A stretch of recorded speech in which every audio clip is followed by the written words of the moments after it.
Hi, everybody. I just want to introduce you to my friend, Eddie Barbini. Eddie's been producing and directing since the 90s. He's been known for his work on the hit television series Dirty Jobs, Manhunt, Wheeler Dealers, and his feature film Room 33, amongst, if you had a chance to IMDb him, a whole lot of other shows. And to keep himself busy during the COVID-19 lockdown, he created a short film called Man Alone. It's a one-man crew film where he portrays a lone man dealing with the pandemic.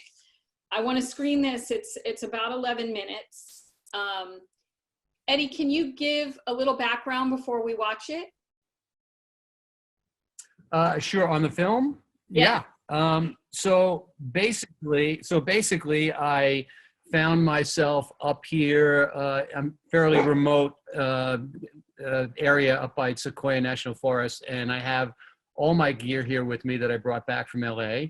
And I tried to recruit a couple of actors to come up so that I could make a film while I was here. None of them would come, and I figured, you know what, that's not going to stop me. I'm going to make the film anyway with no actors, and unfortunately I had to be the actor in it. And I just basically started it by initially just going out and shooting some location shots because it's so beautiful up here. And that started to evolve into a story. And literally I would go out and shoot during the day for a couple hours. I'd come home, I'd download the footage, I'd edit it. I'd look at it and think, okay, I need to shoot this scene next. And then I'd go out the next day for a couple hours and shoot that scene. And the next day, then I found myself making props. And it was very ambitious because I didn't have a crew, and I literally would have to go and, you know, if I had a shot up on a mountain, I'd have to go up and place the camera up on the mountain, come running back down, get in my truck, drive through the shot, go back up, turn the camera off, and bring it back down to my truck. So it was difficult to do, but it was a labor of love, and I enjoyed it. It reminded me of going back to film school when I was at NYU. I went to NYU Film School. Very cool. Well, without further ado, I'm going to start screen sharing, and let's get this thing playing. Here we go.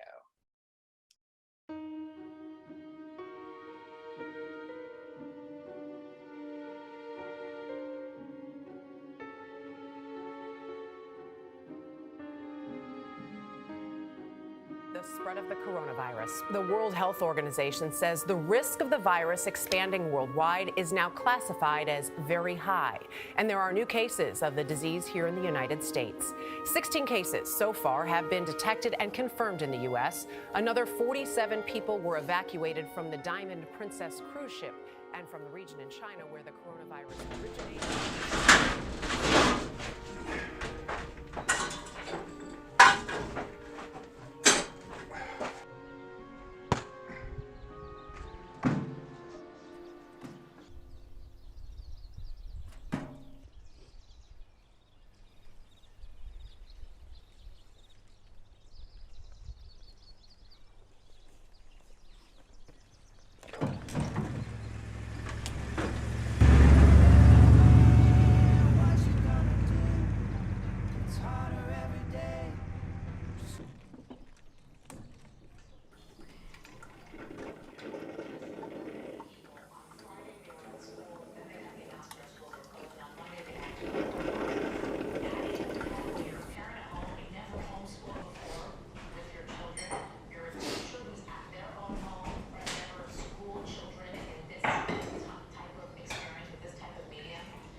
Basically, it's going to be 5 any day. Now, then it's going to be 1 or 2 over the next short period of time. We'll be pretty close to 0. We're already almost at 0. I have to address something tonight before we really get into the heart of the show. I know a lot of Americans, you're worried. The coronavirus death toll rising. This as there are now more than 12,000 cases confirmed worldwide. The Trump has been playing down the coronavirus from the beginning, says this today.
Please have your attention.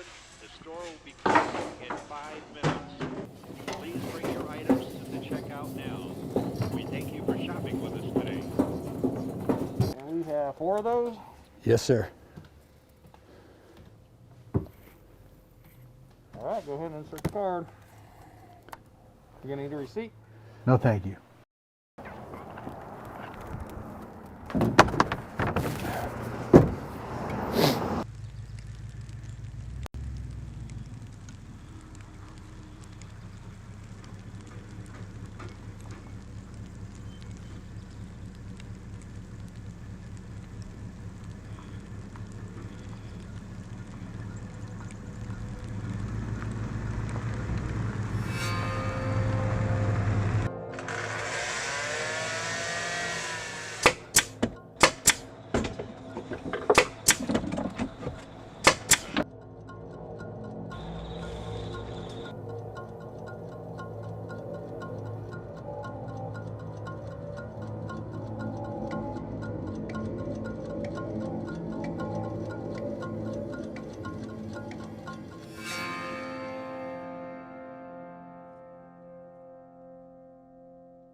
lose 2,753 lives on 9/11.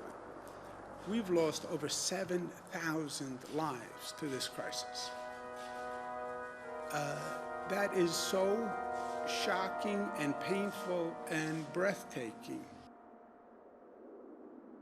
Mass graves for an unprecedented crisis, a scene more like a Middle Eastern war zone or the Ebola outbreak in West Africa. But this is America. Hart Island off New York City has housed unclaimed bodies for 150 years. Now it's taking coronavirus victims. The city's morgues are reaching breaking point.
Chinese government and working closely together on the coronavirus outbreak in China.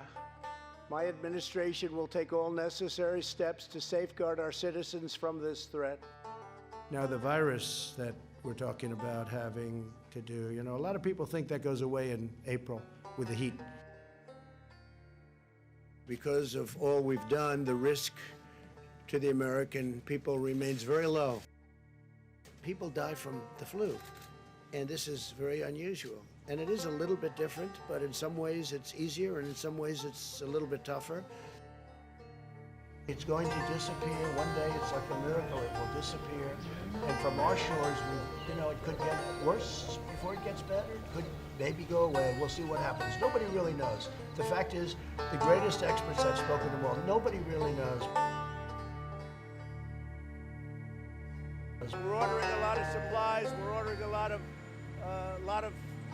elements that, frankly, we wouldn't be ordering unless it was something like this. But we're ordering a lot of different elements of medical. Now the Democrats are politicizing the coronavirus, and this is their new hoax. If you're healthy, you will probably go through a process and you'll be fine.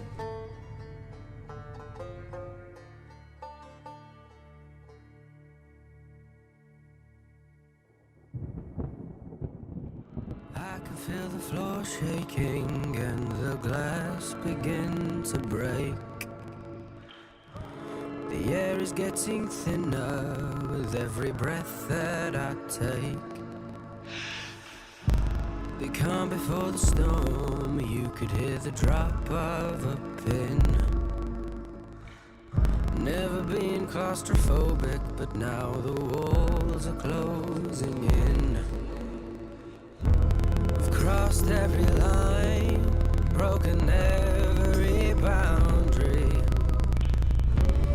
Now it's retribution time, 'cause the church that I went to, it ain't that holy.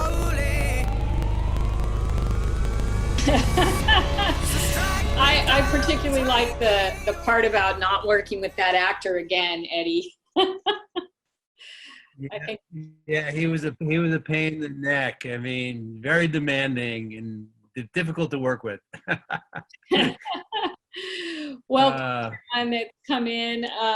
Eddie, I want to open it up to questions right away. If anybody has a question, just kind of throw your hand up or text me or chat over in the window there. But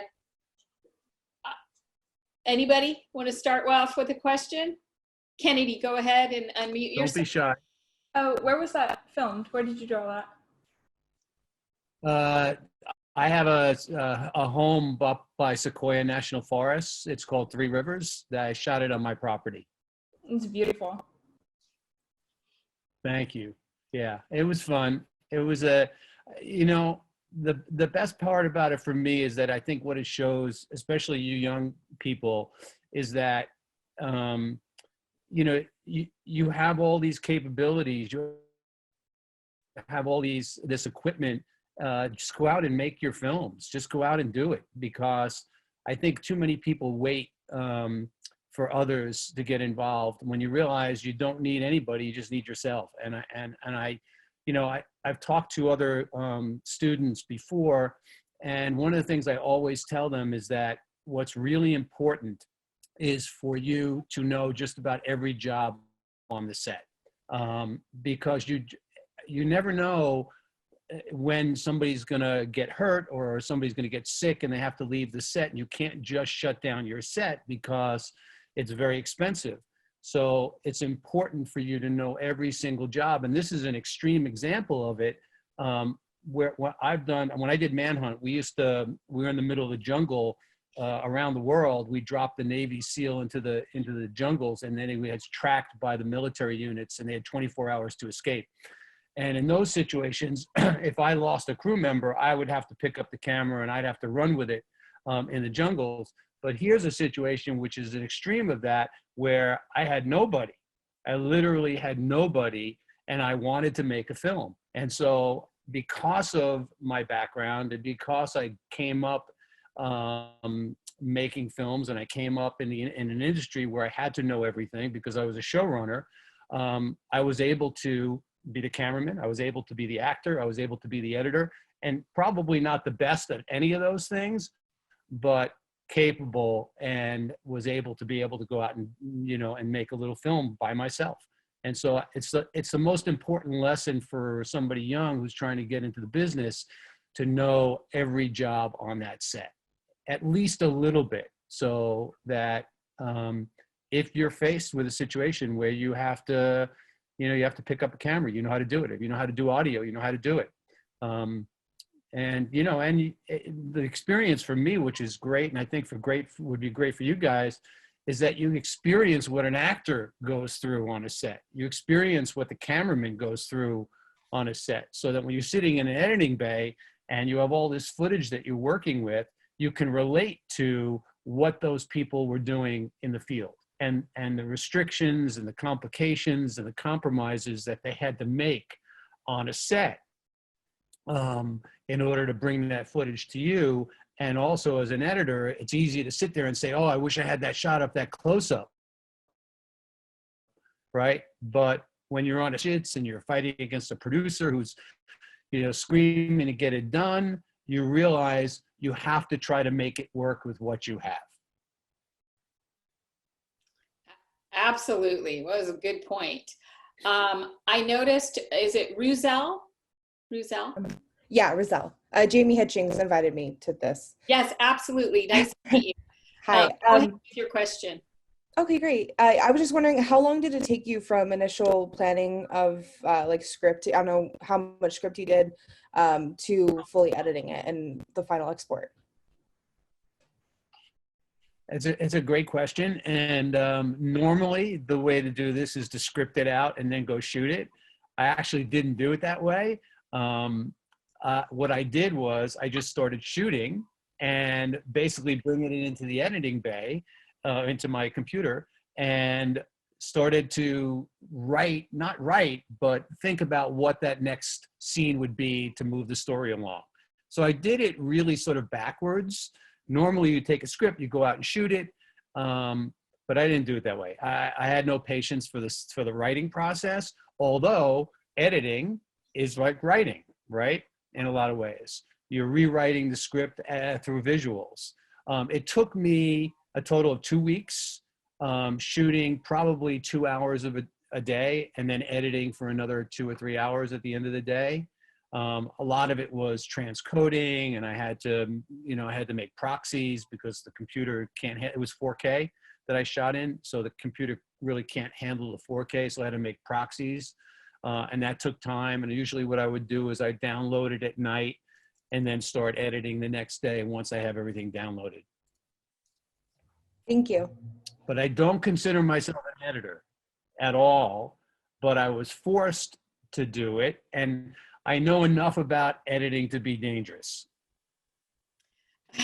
I'm going to step out on a limb here as an editor, and I thought the editing and timing and pacing was pretty excellent. So I was actually pleasantly surprised, Eddie. It was because I don't expect everyone to be really good at that skill, but I thought you did an incredible job. Thomas, you had a great question. You want to unmute yourself and. Hello, Eddie. Thank you very much for being here and doing this for us.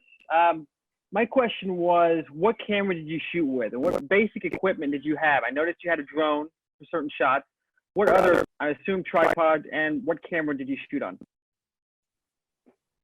Yeah, I had a drone. I had I have an FS7 Mark II. I had a tripod. I had 2 wireless mics in case I needed them. I usually used camera mic on most of it. You notice there wasn't a lot of dialogue in this.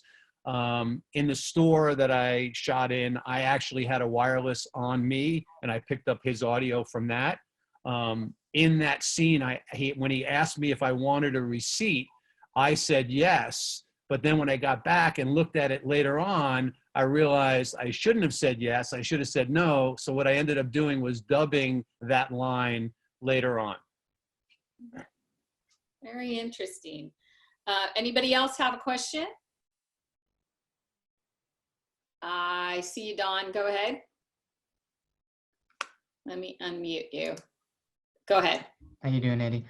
I really like those aerial shots of you in the truck, and it's like looking down while you're driving. How did you pull that off? What was the process that helped you to get that shot?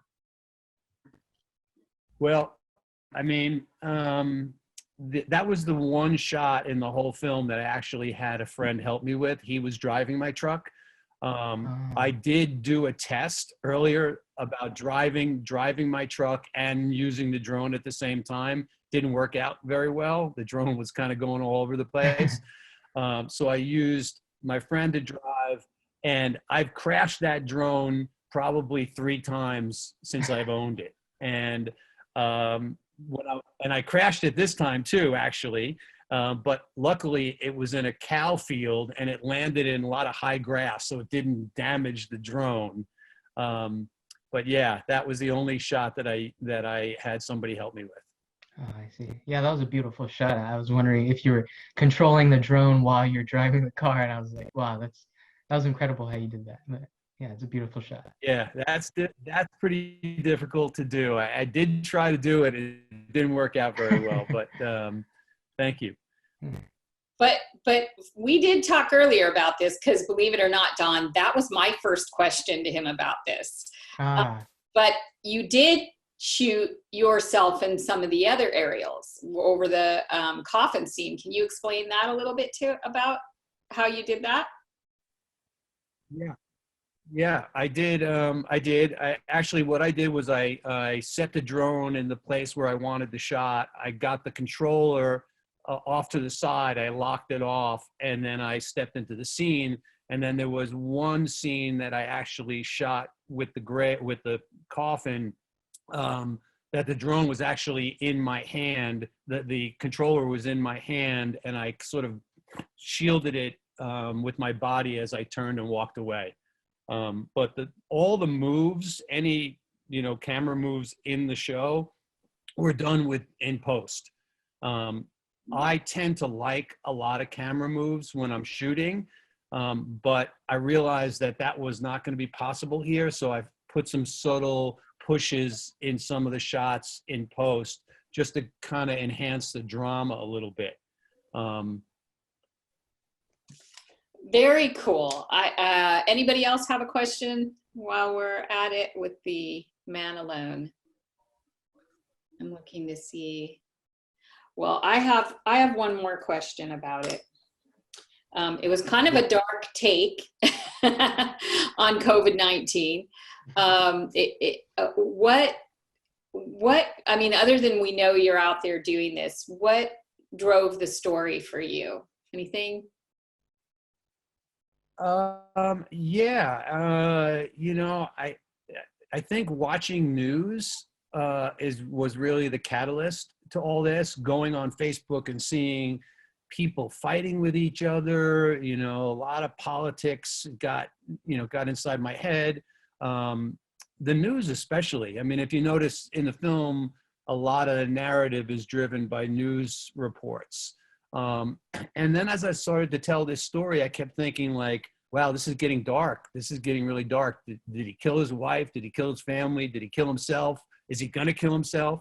And then it was like when I was thinking about that being so dark, because that's not me, I would never do anything like that.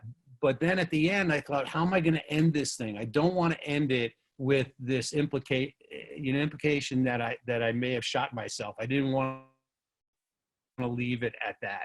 And I thought, you know what? I'm actually going to leave it that I'm actually become the undertaker in a town, and it's the virus that has been taking these people.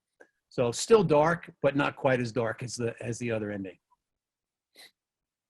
Well, I find that really interesting. Anybody have any other questions? I'm looking. If I'm not answering, please text it. Oh, I see you, Tim. Go ahead.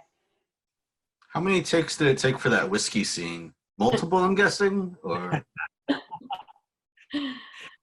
Everything was one take, actually, believe it or not.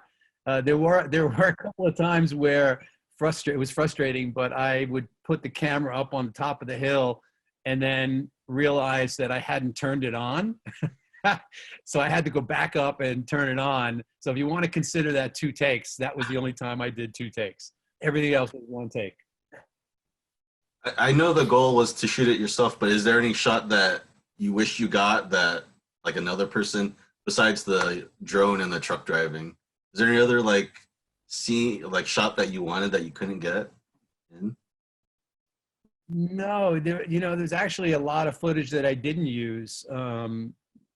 I probably shot, I don't know, maybe 4-to-1, I guess, for the film. So about 40 minutes of raw film to make a 10-minute film. Yeah, no, I mean, this was a really good exercise for me because we rely so much on camera moves a lot. And I felt like this was an opportunity to really make things work in a static frame. And for me, that was a real challenge to see if it would work. And it did, for this experiment, for me, worked. It brought me back to film school when, I was literally on my own a lot of times making films. Of course, you had, other students that would help, but this was the first time I've ever tried to do this by myself.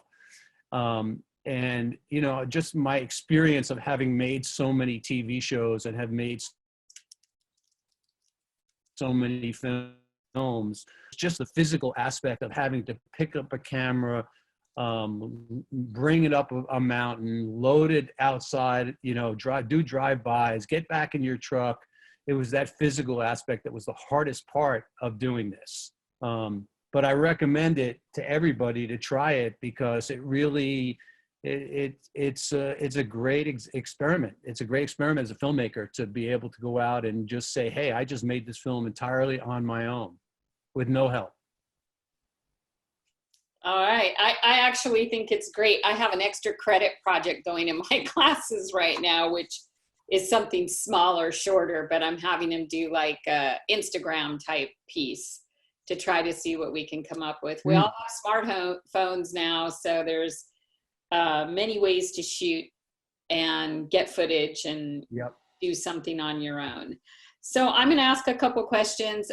Please interject over in the chat section. Michelle, can I have a question? Comment? Hey, Thomas. Go ahead.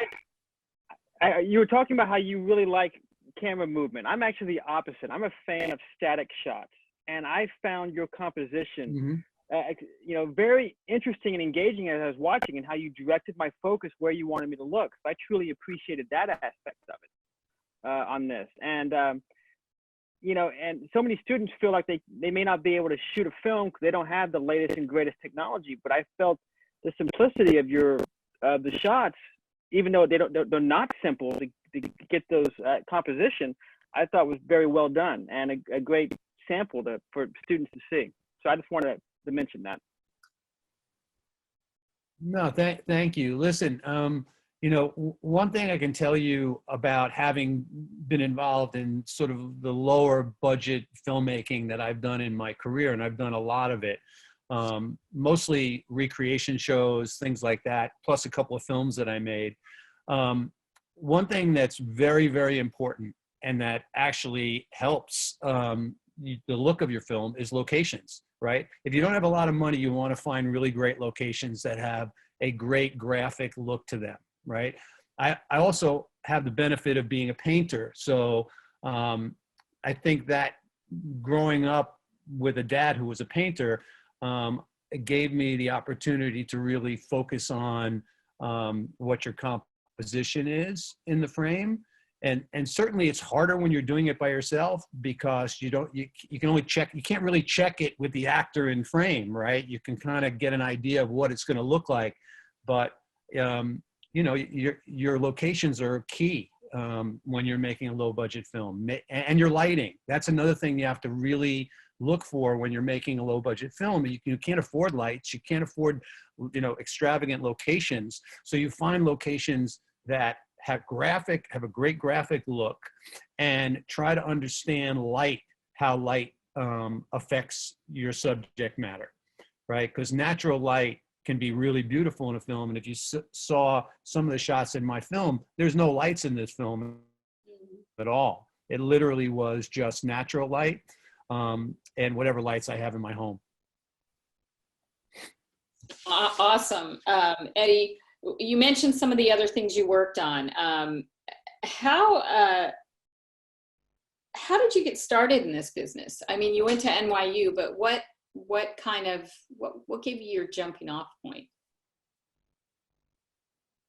Well, I mean, I think this is also an important thing for everybody to sort of pay attention to, is that I started, I did start at NYU, but I also did an internship while I was in my final year at NYU at a production company in New York City. And that internship was sort of the catalyst for my directing career to take off, because while I was making films in college, the company that I was working for free, literally doing whatever they wanted me to do, clean the floors, get coffee, whatever it was, they gave me the opportunity to start directing corporate videos back in the day. And they were really dull, boring videos, but they were an opportunity for me to actually make some films. And then literally I went from there to making music videos, directing music videos in New York, very low budget music videos. And it just sort of evolved from that. And when I was, believe it or not, it was the beginning days of MTV. And there was a guy named Bob Pittman who started MTV. And Bob Pittman had given me a bunch of music videos to do. And then he came to Los Angeles and he started a show called Totally Hidden Video, which was really the very first professional show I ever worked on. For the kids that don't know what that is, it basically was the original Punk'd. And I basically became their director on that show, a show that really wasn't trained to do. Literally the day that they hired me, I came to observe on the set, and they fired the director right there on the spot. And they turned to me and they said, "You're on." And I was like, "What?" And so literally I had to fake it because I had no clue how to direct multi-cameras and, you know, getting on walkie-talkies and talking to actors in their earpieces. And it was like insanity. But I did it and I faked it, and I guess I did a pretty good job, because they hired me to start their office in San Francisco and Seattle, and I did that show for about 3 seasons. a big detour from NYU and what I really wanted to do, which was make movies. But at the time, it was work, and I wanted to work, and I didn't care what I was doing. And then eventually, I segued out of the hidden camera genre, because I did candid camera too, the new version of candid camera as well. And I started to do recreations for a show called Real Stories of the Highway Patrol. And so my recreation career started there. And then literally, that, to be honest with you, that became my film school.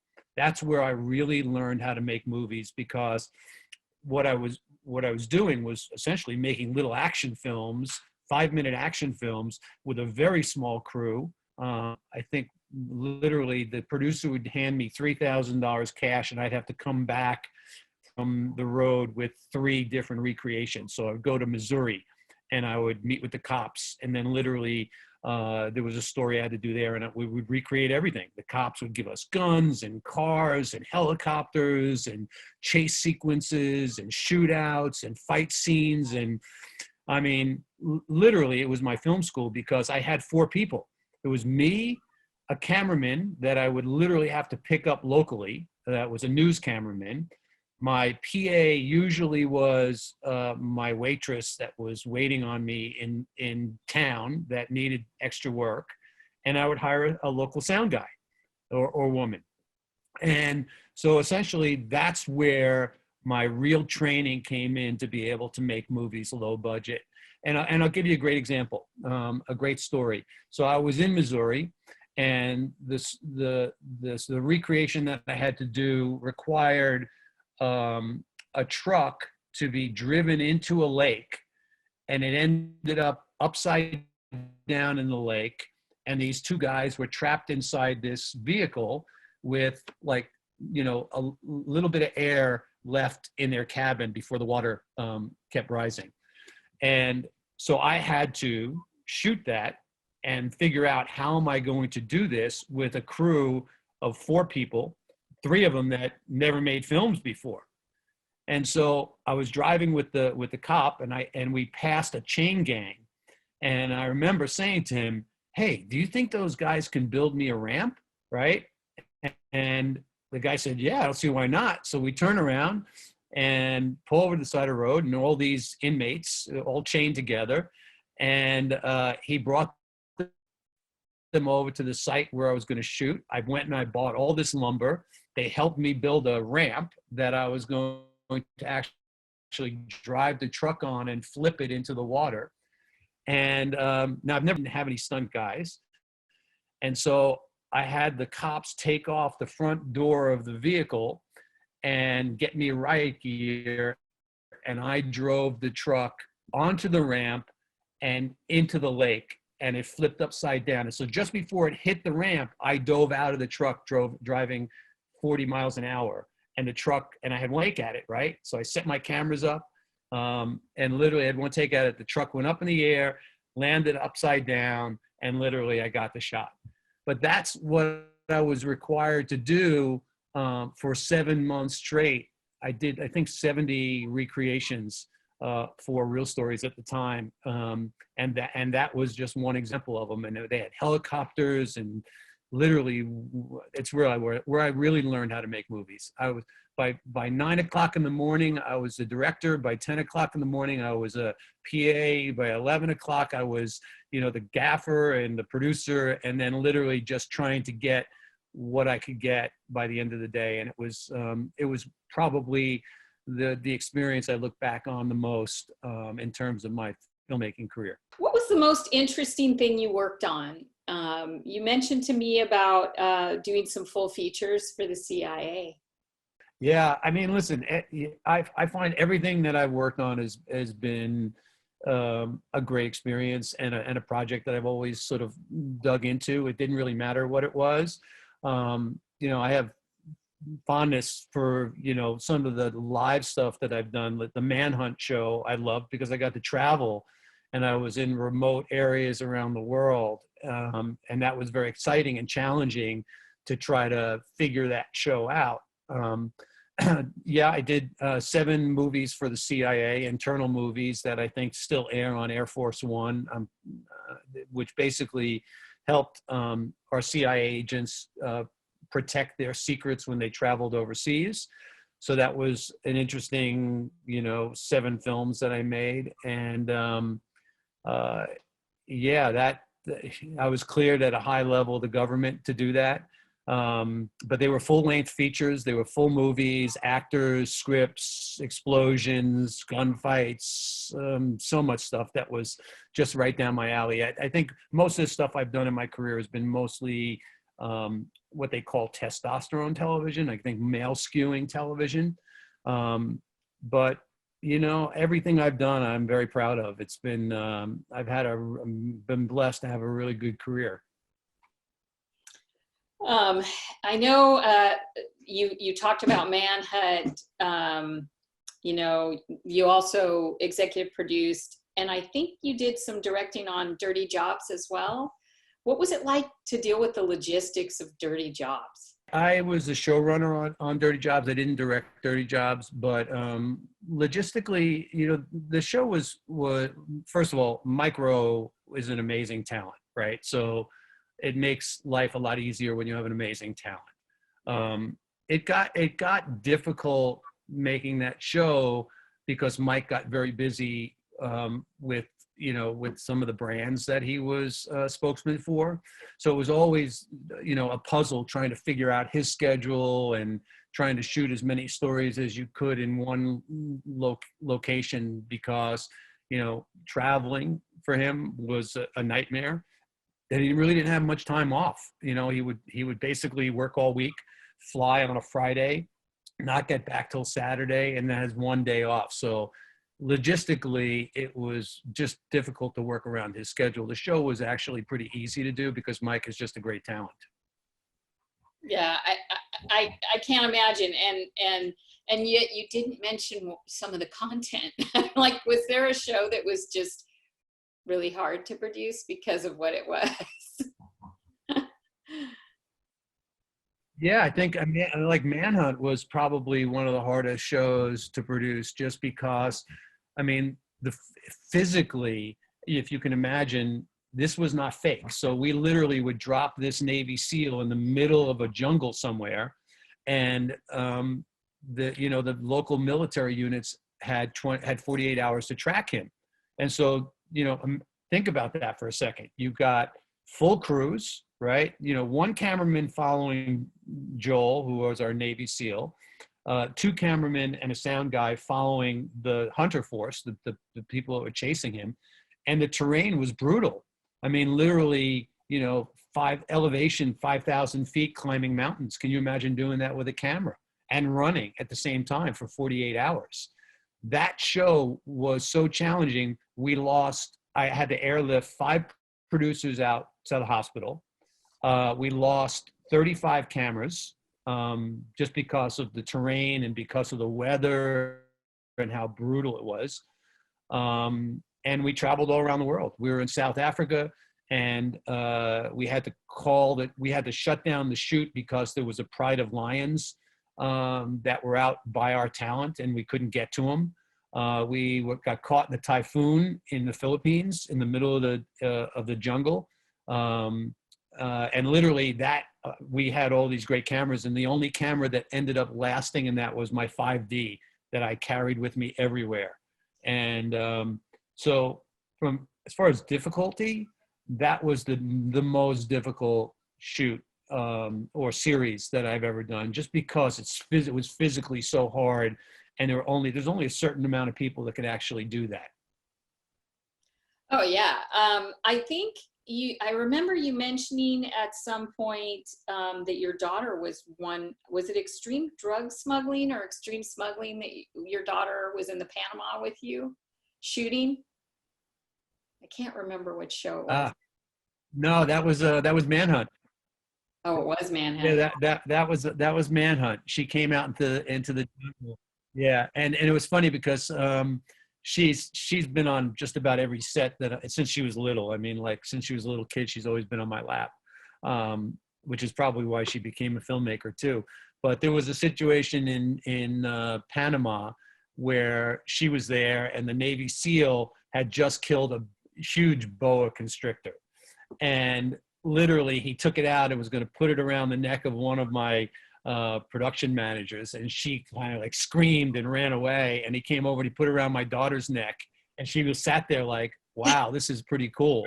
So she's been trained in the harsh realities of what it takes to really do this job. I mean, not many people get an opportunity to do some of the shows that I've done, and I feel really blessed and fortunate to have done them. There's so many, I don't even know where to start. But I want to check back and see if there's any students that might have a question they want to ask. Kennedy. How do you deal with losing a camera? Like where do you go from there? Well, you have backups. Number one, you have backups. And if you don't have backups, well, you do have backups. So no matter what, we always had extra cameras.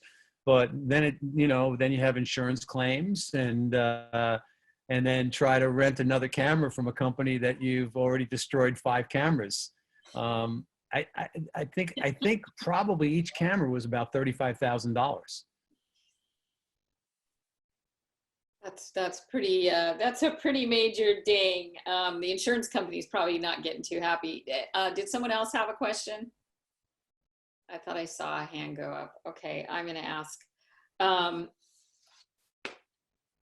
want to talk a little bit about the film you wrote, produced, and directed, Room 33. Can you tell me a little bit about that?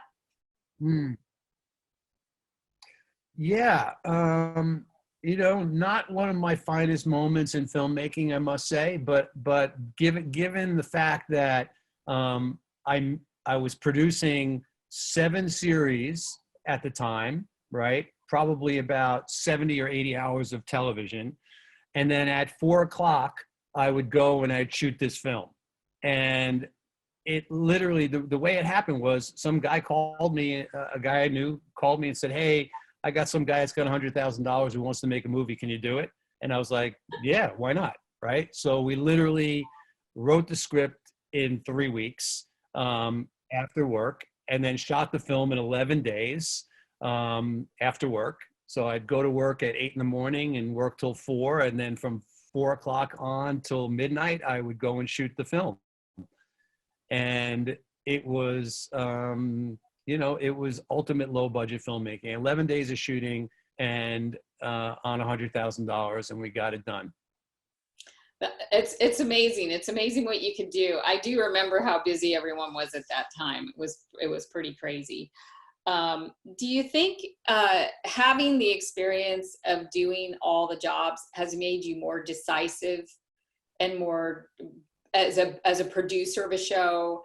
I mean, I know when I've worked with you on shows, I feel like that you're very decisive and you definitely go in there knowing what you want, which saves a lot of money budget-wise, because you're able to communicate. But how does that work? Like maybe explain a little bit more. I've talked to the students about this, how even if you're not an expert editor, if you've edited, it really does help you communicate better maybe to your editor. Yeah, I mean, look, this is the communication business, right? So, and it's collaborative. So you've got to be able to rely on the people around you, in certain situations. Being on a set as a director, you have to be decisive. Time is money on a set. And a lot of times you're shooting a lot of pages in a day. And so you don't have time to sit around and think, oh, what's my next shot, right? I know a lot of people do shot lists and storyboards and all that stuff. I don't do any of that.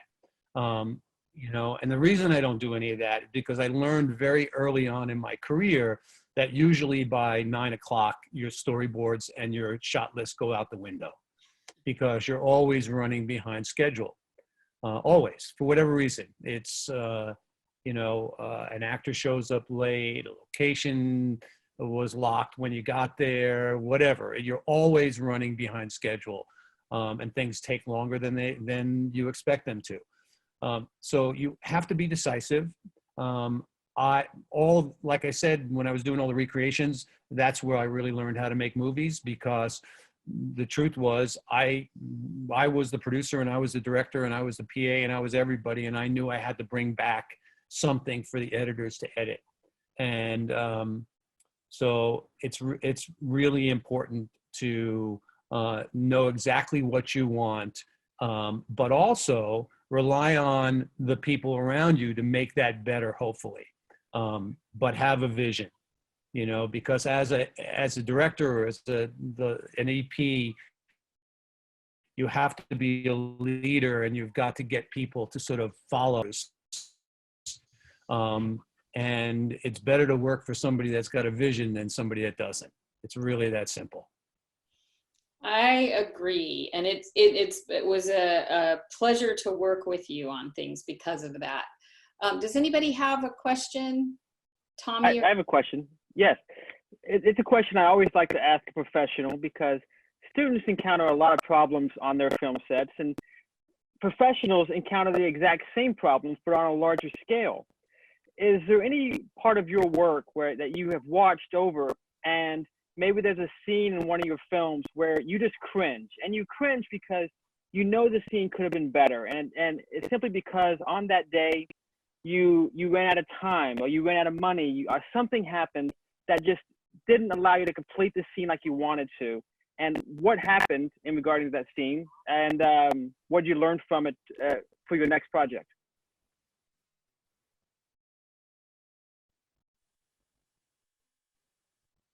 Yeah, Thomas. Yeah, absolutely. I can point to probably a million shots that I would have changed or done differently if I had more time.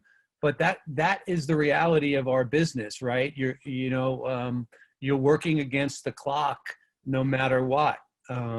You've got a group of people that are trying to come together to make something cool and interesting, and it doesn't always work out that way. So you have to always be able to think on your feet. Oh, we lost you for a second. Those scenes, move on. You lost me. Am I back? Just a second. You're back. Yeah. Am I back? Yes. Yeah.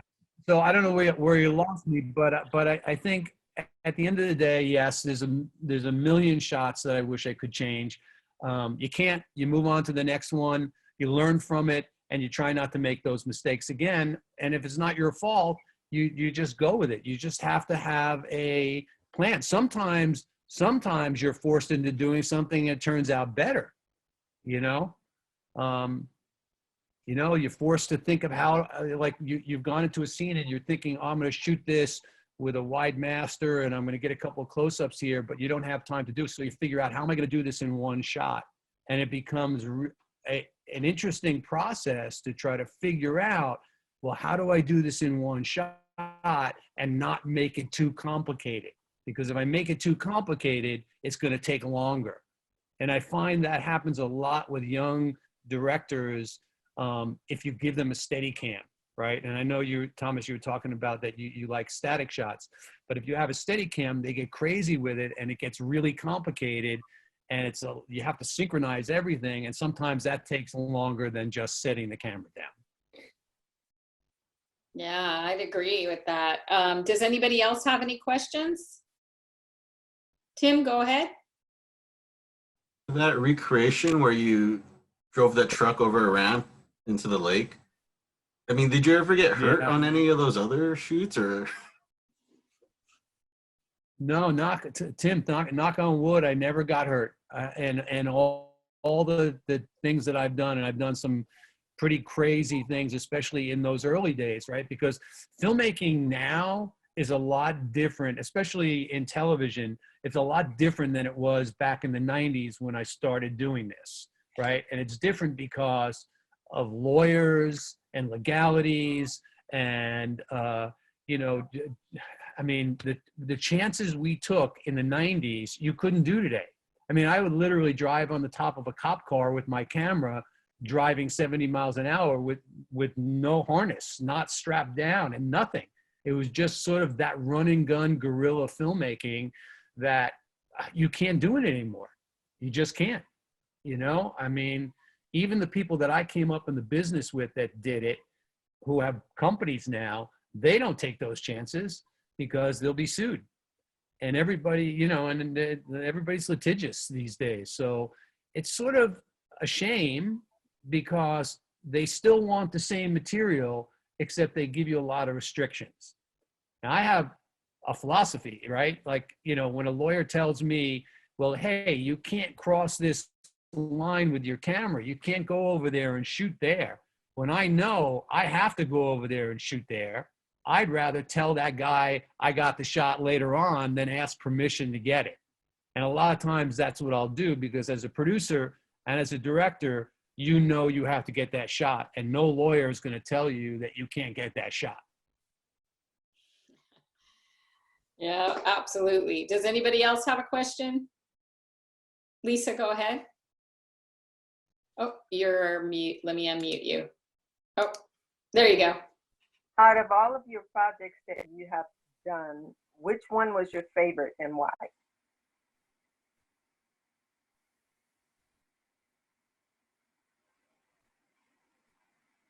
Did you hear that, Eddie? Oh my God, it's like, yeah. Which one is my favorite and why?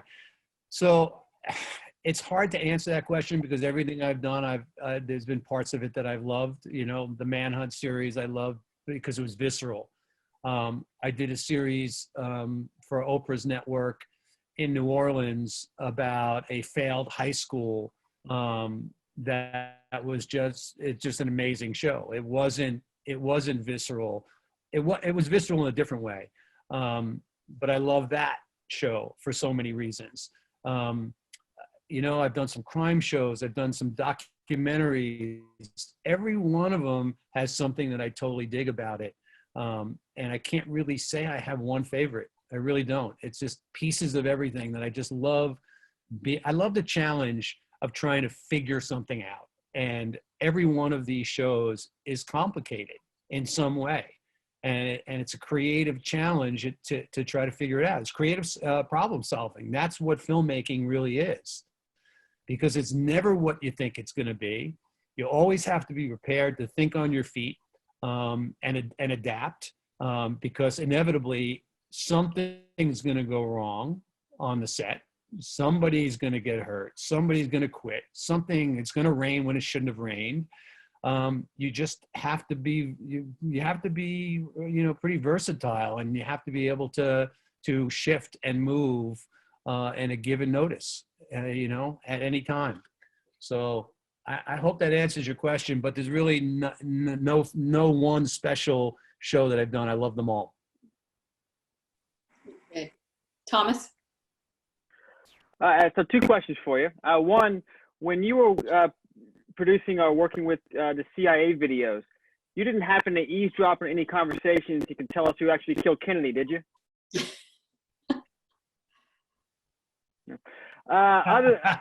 No.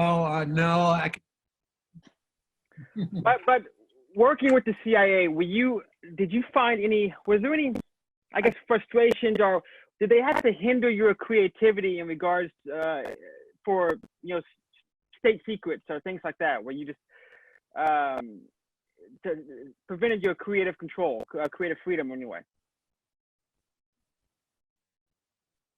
Not creatively. I think that the challenge with that was there were so many different departments that needed to have their say in the project.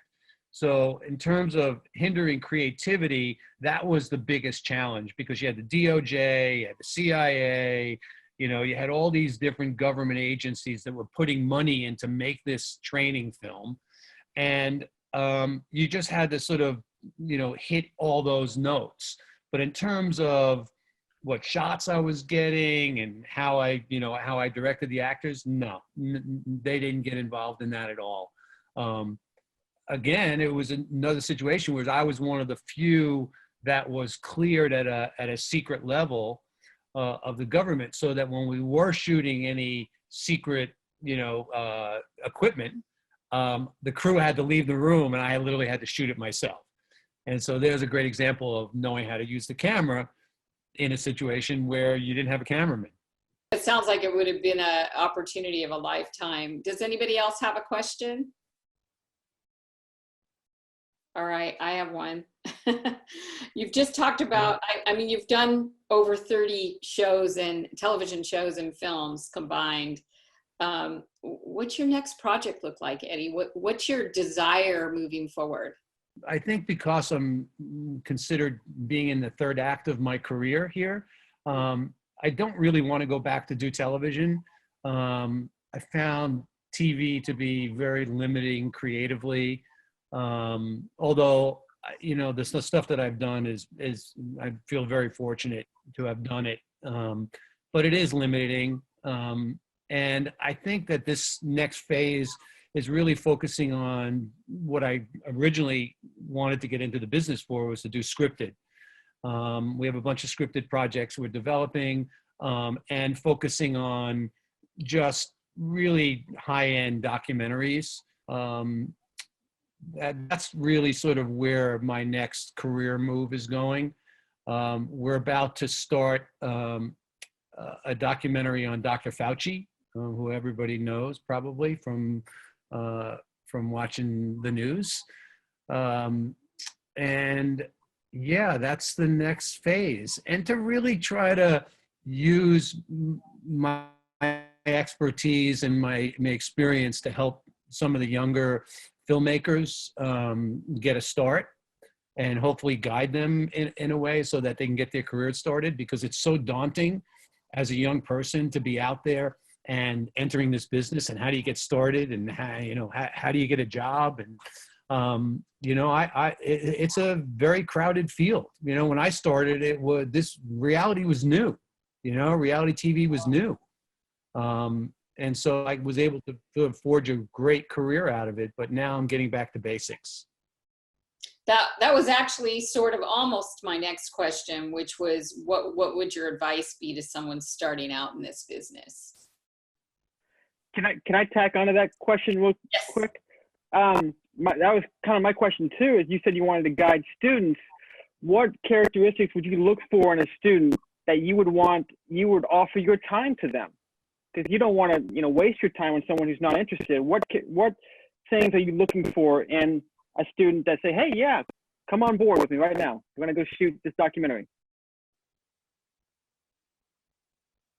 That's a great question.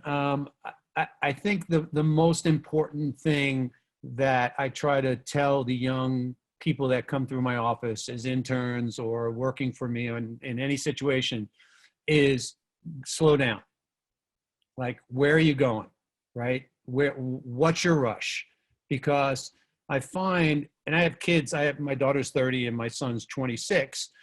They're both in the business. And I've told them that throughout their life. Is like, take your time.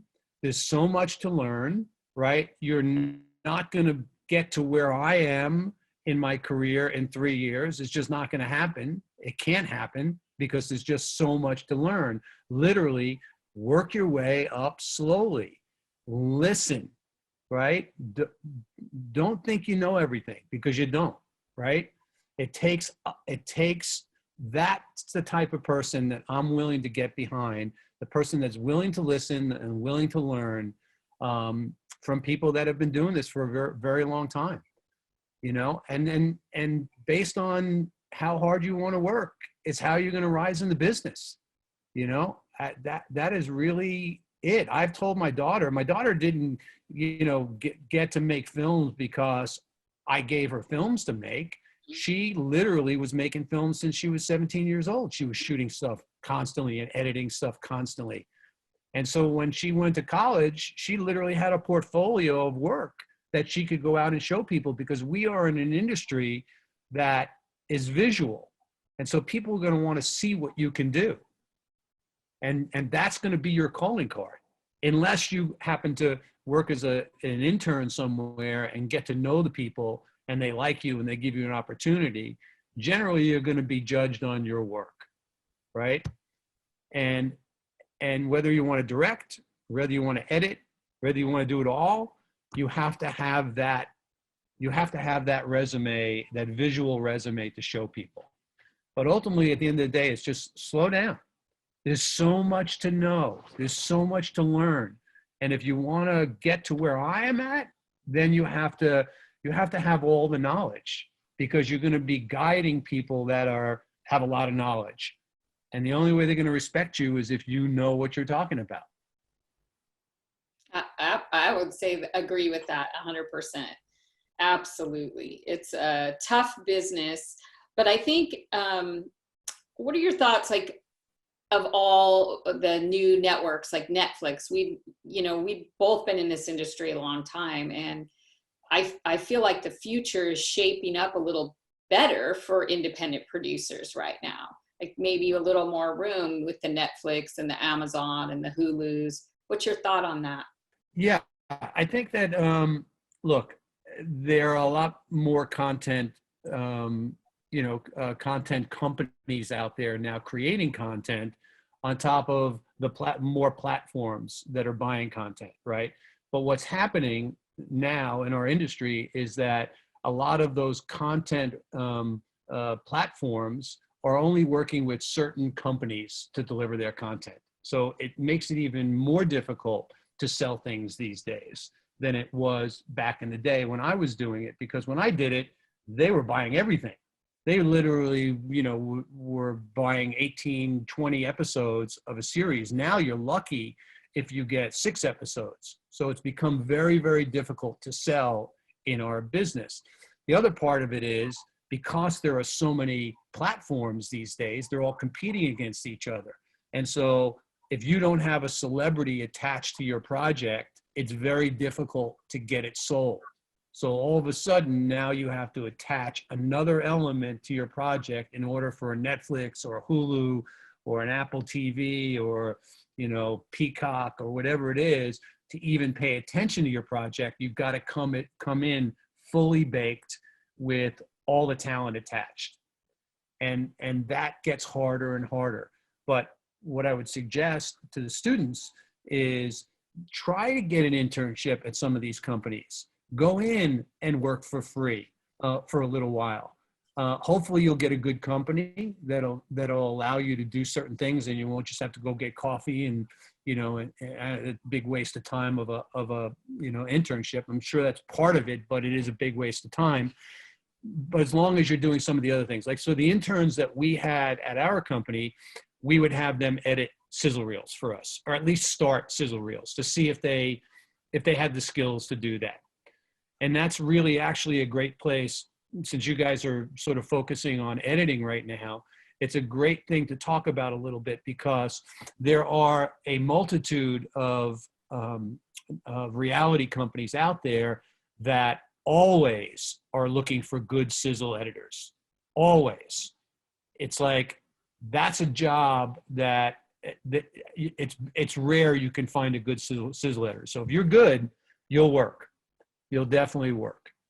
And probably get a staff position at a lot of these places, or even freelance where you can work at home. But that as an editor, think about that. Sizzle editing is a commodity in our business. Also, learn the Avid, right? I think you guys are just working on Premiere right now, but you really should learn the Avid, because that really is industry standard, but for sizzle reels, everybody that I know is cutting them on Premiere. Yeah, my experience has been it's everywhere that had Final Cut Pro Studio has moved over to Adobe Premiere, and still Avid is probably the mainstay for editing. So, but they're very similar in a lot of ways. You've had your hand in both of them, so I want to ask if anybody has any laughs. Oh, you do, Thomas. Yep, I have a question. Yes. You gave some good insight on the streaming companies, Netflix and Hulu and such. What are your thoughts in regards to these young filmmakers and making their content just straight to YouTube? I mean, the last decade, a lot of our new stars were, YouTube stars, rose up from that. So are you seeing a rise of filmmakers through YouTube as well? I have not seen a rise of filmmakers through YouTube. you know, but that's still a viable place to show your movies, you know. It's a viable place to find talent. You know, a lot of the YouTube stars haven't really transferred to television that well. I think just mainly because the television audience doesn't really care about how many likes they have, or, you know, and I think also a lot of these YouTube stars don't want to go to television because they're making billions of dollars. And why would they go to television when they, you know, they're going to get, you know, $10,000 an episode when they're making $200,000 every time they put a video out. So those two worlds haven't really melded yet. But if you're a filmmaker, you're a filmmaker, right? And if you're making films, continue to make films. Somebody will see them somehow. Somebody will see your talent, and hopefully somebody will take a chance on you. You know, I've met a lot of my good friends. I met years ago when they were young filmmakers, and I was producing some television stuff, and they're still friends today. And they're talented, super talented. And I look at some of the young people these days, and what they're doing is so far advanced than what we were doing back in the day. I wish I had the equipment and the know-how that I had when I was doing all my recreations. They would look so much better, you know? My son is a hip hop, you know, musician. He's also an assistant editor working on documentaries. He shoots all his music videos with two people. And literally, I'm blown away when I see him. I'm like, I mean, how do you do that? It's like, it's crazy. Wow, that's So a lot of young talent out there, and just my only suggestion: keep making films, keep doing it. If you just want to be an editor, then go out and edit. You know, find somebody that you can, you know, team up with, a producer or a director or a musician, so you can cut some music videos. Just create. You know, that's my best advice is just create. very good. Does anybody else have a question? Philip, go ahead. So, Eddie, as a producer, how do you decide when a show gets too kind of expensive to either continue or to get a like per season, or do you not handle, or did you not handle that producing wise? Like, is that another department with the network or whatever? Or no, so Philip, the way it usually works is, so we have a car. I'll kind of walk you through how you sell a show. And so basically, I have an idea. I have an idea for a show, right? Yeah. And you can write it up. You can write it up, right? And you can present it to the buyers. The buyers will then either say, yeah, we love this, and we're going to give you a few dollars to go make a sizzle reel. Or you end up making the sizzle reel by yourself, right? And so that sizzle reel is usually 3 to 5 minutes, maybe tops. Closer to 3 minutes, because the attention span of executives is about 3 minutes. And so from there, if they decide to buy the show, then what they ask for is a series budget. So they'll say, we want a budget for 6 episodes, we want a budget for 10 episodes, or we want a budget for 20 episodes, whatever. Usually it's 6 episodes. We will do a budget, deliver that to the network. They'll come back with notes and say, hey, do you really need this? Do you really need that? Trying to cut that budget down, right? So whatever budget number you end up with, let's say for an hour of television averages around $400,000, right? It is our job as producers to stick to that $400,000 and not go over. Because if you go over, you're in trouble, right? A lot of times you go over budget because the network usually doesn't have their act together, and literally they have you making changes until it's just about to air. And so that costs money. But generally, it's our responsibility as producers and directors and showrunners to work within the restraints of what that budget is. And that's hiring everybody, that's bringing in the creative vision, and delivering an on-time, on-budget, creatively appealing show to the network. Good question, Philip. I think that was really informative. Does anybody else have anything they want to ask before we wrap it up here? I'm looking. I kind of feel like we've covered everything, Eddie. I thank you for coming and talking to everyone tonight. You know, it's an interesting time right now for everyone. I think your Man Alone was a great testament to your skills and your talent, and it proves that I think what I've been saying to my students all semester long, which is you can go out and make something. You really just can go out and make something. It's amazing to me all the affordability that wasn't there even 10, 15 years ago. We couldn't afford to have an Adobe at home, or, you know, everything was the equipment was so expensive, it made it harder. But now the independent filmmaker has an opportunity to do what they want. So what a great time to be doing this, right? Yeah, my final thoughts are to these guys is, you know, break the rules, you know, go out and create. You guys are the next generation of, you know, filmmakers. Don't take no for an answer. Knock on doors. Don't be afraid to ask people for things. Just go do it. But most important is create, break the rules, show us what's next, because I think we're at a renaissance of sorts now in our industry. And I think, you know, the industry is really looking for what's next. And I don't think the industry knows that. And so I think it's up to the young people to take this, their style and their vision and their creativity to sort of create what the next thing is. And I'm excited to see that. I really hope that, you know, somebody on this call does that, because really you guys are the future. And, you know, you have so many tools at your disposal right now, so go use them. More than ever before, I have to agree. Well, thanks again, Eddie, for joining us. We really appreciate it. It was super great to have you here with us. And I'm going to ask, is there anybody else that has a last minute question? I think we're all good. Eddie, have a great night. Thanks again for joining us. And we'll see you guys all. Thank you.